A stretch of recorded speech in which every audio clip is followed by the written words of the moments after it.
नमस्कार, मैं हूं हेमराज लोधी। आप देख रहे हैं राष्ट्रीय समाचार न्यूज। आज विजयदशमी का दिन है और आज के दिन बीएसपी ने अपने कार्यालय की शुरुआत की है। आज उद्घाटन किया गया है, फीता काटा गया है। आज हम जानना चाहेंगे कि आज का दिन ही क्यों चुना गया, इसका भी एक विशेष कारण होता है। हालांकि हम इसके पहले की आपको बता दें, बंडा विधानसभा में करीब 4 प्रत्याशी ऐसे हैं जिनमें घमासान मचने वाला है, जिनमें से एक नाम बीएसपी प्रत्याशी रणजोर सिंह बुंदेला का है।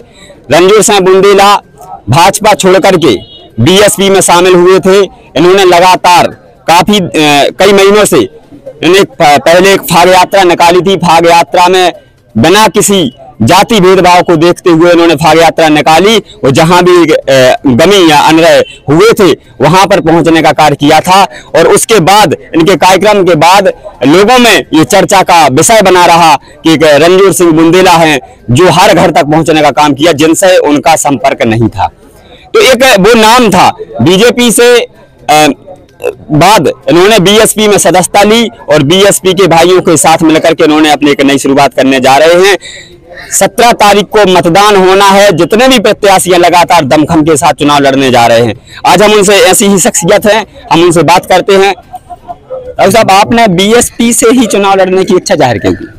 राजनीतिक क्षेत्र में सेवा का अवसर कहीं ना कहीं से विचारधारा से मिलना चाहिए, क्योंकि किसी भी राजनीतिक क्षेत्र में दल बहुत महत्वपूर्ण होता है। तो मुझे बहुजन समाज पार्टी ऐसी पार्टी लगी कि जहां पर सर्वजन हित सर्वजन सुखाय, समता का कार्यक्रम, समरसता का कार्यक्रम को लेकर इसी पार्टी से ऐसा है कि जो कर सकते हैं।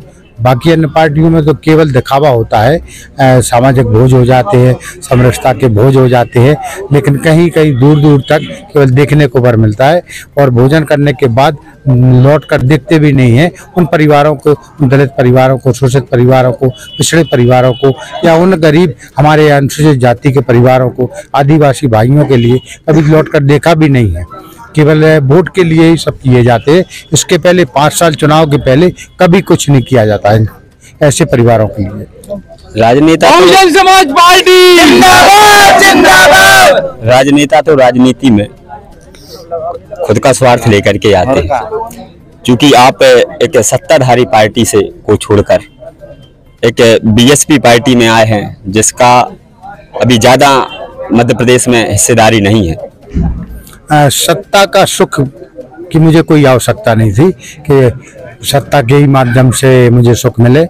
मेरे ऐसे कर्मों के आधार पर, पूर्वजन के कर्मों के आधार पर, मेरे परिवारों के अच्छे कर्म के आधार पर मैं सब कुछ अच्छा सुख भोग रहा था।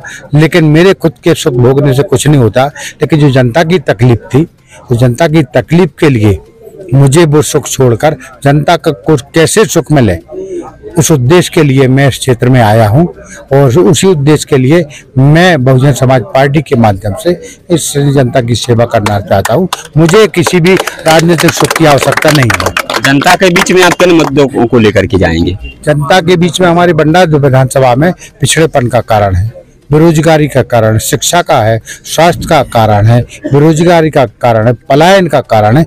इन सब उन उद्देश्यों के लिए पर जो यहाँ पर हो सकता है, काफ़ी संभावना है इस क्षेत्र में, चाहे किसी छोटे छोटे लघु उद्योग हों या बड़े व्यापार हों, या छात्रों के लिए पढ़ाने के लिए अच्छे से उच्च हाईटेक संसाधन उपलब्ध कराए जाए, जिससे वो बच्चे यहाँ पर पढ़ सकें, अपना भविष्य का निर्माण कर सकें।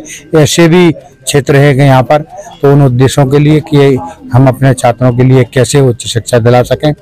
किसानों की बदहाली जो यहाँ पर देखी जाती है, उन किसानों की जो मूल कृषि पर आधारित जीवन है, उन कृषि पर आधारित जीवन को कैसे उनको पर्याप्त समय पर पानी मिले, कैसे पर्याप्त समय पे उचित समय पर उनको बिजली मिले, पलायन की स्थिति कैसे रोका जाए। यहाँ पर छोटे छोटे उद्योग रहेंगे तो निश्चित रूप से पलायन की स्थिति को रोका जा सकता है।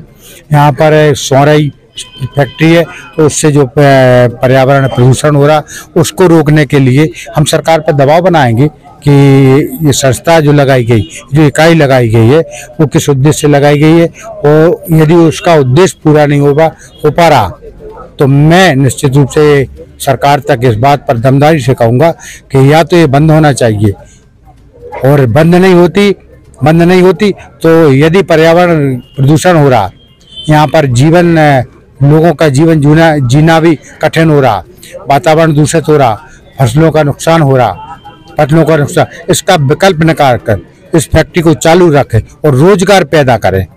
फैक्ट्री इस उद्देश्य से लगाई गई थी कि यहाँ पर फर्टिलाइजर का उत्पादन हो, साथ में यहाँ पर स्थानीय लोगों को रोजगार मिले, लेकिन दोनों के उद्देश्य की पूर्ति नहीं हो रही। तो ये भी हमारा रहेगा उसमें कि हमारे संकल्प में, घोषणा पत्र में रहेगा कि यहाँ के लोगों के लिए हम रोजगार पैदा करें, उस फैक्ट्री के लिए जिस उद्देश्य से लगाई गई थी उस उद्देश्य की पूर्ति हो। बंडा विधानसभा में क्या जातिवाद हावी हो सकता है? इस बार जनता ने तय कर लिया है कि हम विकासवाद पर भी वोट देंगे, जातिवाद को तो हम चोट पहुंचाएंगे और निश्चित रूप से आने वाले समय में जातिवाद को चोट पहुंचाने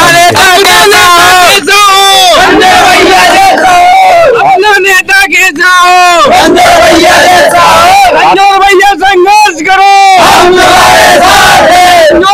संघर्ष करो।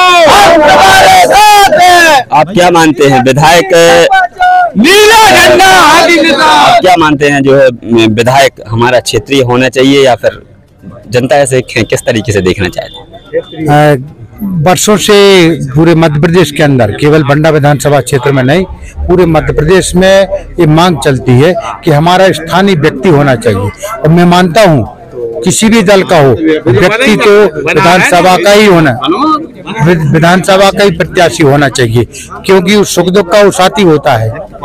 हमेशा एक दूसरे की परिवार को लेके, पूर्व के परिवारों को लेके और उनकी भावनाओं को समझता है, उनको पता रहता है कि हमारे किस परिवार से है, इनको क्या तकलीफ है और ये इनकी क्या समस्या है। क्योंकि हम गांव में रहते, एक दूसरे के साथी रहते, बाहर के व्यक्ति तो केवल यहाँ पर व्यापार करने आते, वोट का व्यापार करके अपनी नोट की दम पर, प्रलोभन की दम पर, लालच की दम पर कुछ दिनों के लिए आते हैं और केवल प्रलोभन देकर और वोट लेके चले जाते, बाद में पर कभी नहीं आते हैं।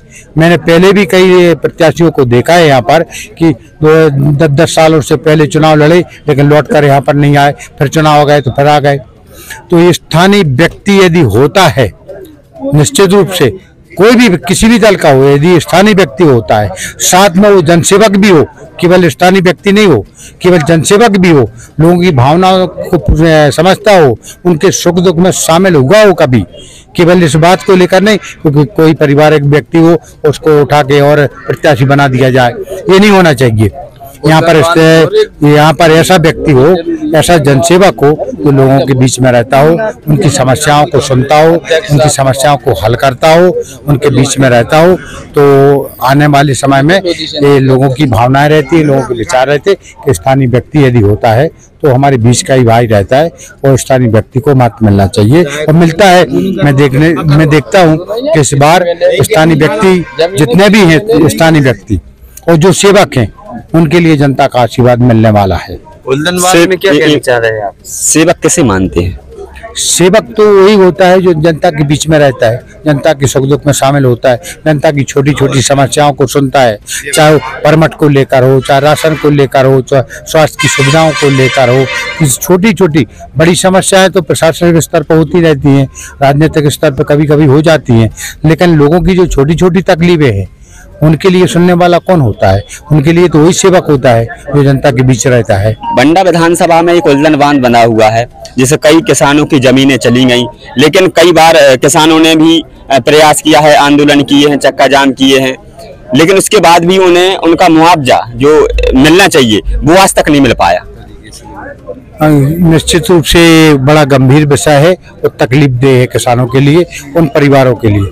उल्लन परियोजना का लाभ उस गांव के लोगों को तो मिल तो नहीं रहा, न मिलना था। अन्य चूंकि किसान हैं और बंडा विधानसभा के अन्य परिवारों को मिलता है तो वो भी परिवार के हैं, लेकिन जो विस्थापित हुए हैं, उनको उचित मुआवजा नहीं मिल पा रहा। उनके लिए उचित स्थान विस्थापन के लिए जो जहाँ पर वो जगह मांग रहे वहाँ पर वो जगह नहीं मिल पा रही है। सरकार अपने तरीके से दे रही जबरदस्ती करके, लेकिन उनको उनके अनुकूल मिलना चाहिए। जहाँ वो चाह रहे वो सरकार की ज़मीन है, वन विभाग की ज़मीनें हैं, वहाँ पर पास में यदि पास में उनको लकड़ी का साधन हो, पानी का साधन हो, पर्यावरण अच्छा हो, ऐसी जगह पर दे दी जाए। पनारी जैसे पठार पे यदि दे दी जाएगी उनको तो कहाँ पर जीवन यापन कर सकते हैं। तो उल्दन बांध के अंतर्गत जिन किसानों को अभी तक मुआवजा नहीं मिला, मैं तो उस चुनाव के बाद मैंने पहले भी दबाव बनाया, मैंने कई बार अधिकारियों से बात भी की। इस बार वहाँ पर कुल्ल में जाके मैं पर एक बार विकास यात्रा के दौरान मैंने कुल्ल में जाके उन्हीं के सामने, किसानों के सामने वरिष्ठ अधिकारियों से बात की थी, कलेक्टर साहब से बात की थी कि इनको जहाँ पर ऐसे किसान हैं उनको वहाँ पर मिलना चाहिए। साथ में केवल शिक्षा के क्षेत्र में मगरदा में कॉलेज हो, सिरसई में स्वास्थ्य का अस्पताल हो, बरा में यहाँ पर कॉलेज हो, हमारे कन्वा में कॉलेज हो, नीमोन में अस्पताल हो, ऐसी कई छोटी छोटी समस्याएं ये भी साथ में इस क्षेत्र में काफी भयावह स्थिति है। यहाँ पर लोगों को सुविधाएं नहीं मिल पा रही। जैसे आपने शिक्षा की बात कही है, कुछ दिन पहले बड़ा चौराहा पर एक कार्यक्रम हुआ था, माननीय मंत्री जी आए थे, उन्होंने कई प्रकार की तमाम घोषणाएं की थी, वादे भी किए थे और नगर परिषद बरा में बनाने की बात कही थी, जिसकी वाहवाही कई नेताओं ने अपने ऊपर लेना चाही थी, लेकिन आज तक उसमें कुछ हुआ नहीं। क्या कहेंगे? वो तो जो सरकार में बैठे वो लोग बता सकते हैं कि उन्होंने क्या किया क्या नहीं किया, मैं क्या बताऊं इसके बारे में। आप क्या कर सकते? सुना है रणजूर सिंह बुंदेला, जो उन्होंने स्पष्ट कह दिया है कि बंडा विधानसभा में जातिवाद पर चुनाव नहीं होगा, व्यक्ति विशेष पर होगा और बंडा विधानसभा में स्थानीय प्रत्याशी ही जीत कर आएगा। आज के लिए इतना ही, नमस्कार। अवंती सेना संघ से जुड़कर सामाजिक कार्य करें, शोषित पीड़ित वंचितों की आवाज बुलंद करने अवंती सेना संघ से जरूर जुड़ें, अपना सहयोग प्रदान करें। पदाधिकारी बनने के लिए स्क्रीन पर दिए गए नंबरों पर संपर्क करें।